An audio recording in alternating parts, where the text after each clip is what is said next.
Imagine this scenario.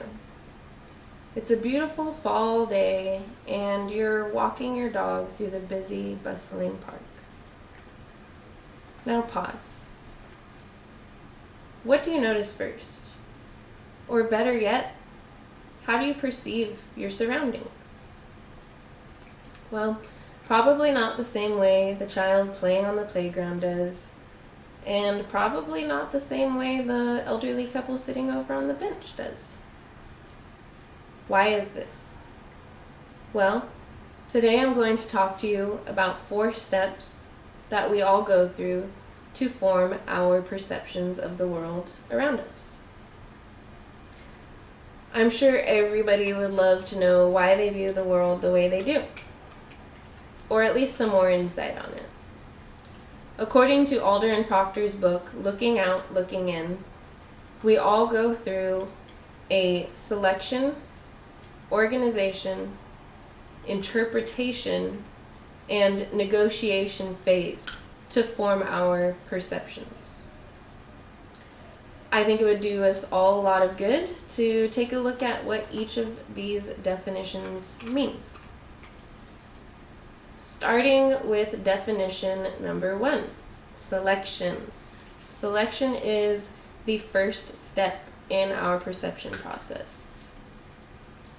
When we have a lot of different stimuli introduced to us at once, whether we are walking through the park, walking through the store, or just watching TV in our living rooms, we have to select what makes its most dominant and lasting impression on us.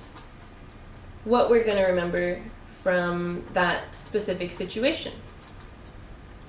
Now, there are a few different variables that play into the selection process, starting with severe or extreme stimuli. Depending on the circumstances, you may notice a bright, flashy car, or the loud slam of a door may capture your attention over a mellow color or a softer noise. Now, in contrast to that, we have repetition. Imagine being in a quiet library and hearing the low, repetitive tick-tock, tick-tock of a clock in the background. It's going to be pretty noticeable. Another variable to consider is contrast or sudden change in stimuli. This principle gives meaning behind why we take wonderful people for granted when we interact with them frequently. Alder and Proctor's Looking Out, Looking In, page 105. Another variable, or the last variable to consider, is motive. So when we are in a relationship, we probably are not looking for somebody attractive. When we are single, we're probably going to notice somebody that's attractive to us. Also, if you go grocery shopping and you're hungry when you do, you're probably going to come home with a few more snacks.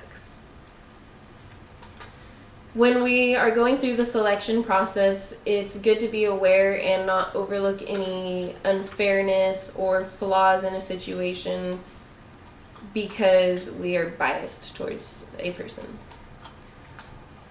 The second step we are going to cover is organization. According to Alder and Proctor's Looking Out, Looking In, there are 5 schemes by which we organize and categorize our perceptions. Social scientists call these schemes perceptual schema. So as well as selecting what from our environment impresses us, we also have to organize it.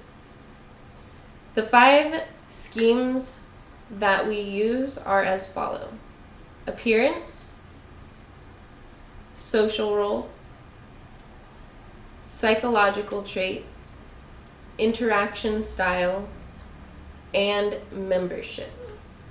Now, when we are categorizing or organizing our perceptions, it is smart to keep an open mind so we avoid the crass mistake of stereotyping. This occurs when the schemes that we use to categorize other people don't match up with reality. When this happens, we start to make broad generalizations about people and events that may not be true. Next up, we have interpretation, defined as attaching meaning to sense data. Alder and Proctor's Looking Out, Looking In, page 110. There are a lot of different factors that play into us interpreting the world different from each other. They're all personal, and they are personal experience, assumptions about the world around you, degree of involvement, attitude, expectations, knowledge, relational satisfaction, and self-concept. Yes, that is a lot. So far, the 3 steps that I have covered so far, selection, organization, and interpretation, all happen in different cycles. Because the perception process is an ongoing event or continuous event in our minds that has no real starting point, they're not always going to happen in a specific pattern. It'll be different as we think and perceive. So lastly, we are going to cover negotiation. Negotiation is a special step because it's the only step that occurs outside of our minds. When we negotiate, we share our perspectives with each other and we try to come to a common ground, try to view things from each other's perspectives. Other people's opinions can have a huge impact on our perceptions. So I would use this as another opportunity to keep an open mind and use critical thinking to form your own perceptions. In conclusion, I have covered 4 steps from Alder and Proctor's Looking Out, Looking In that help us form our perceptions of the world.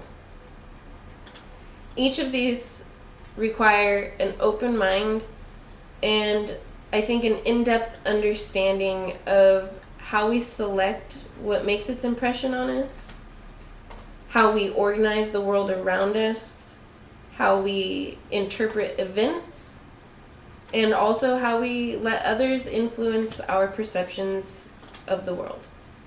I really enjoyed exploring these 4 steps with you, and I hope you did as well. Thank you so much for listening.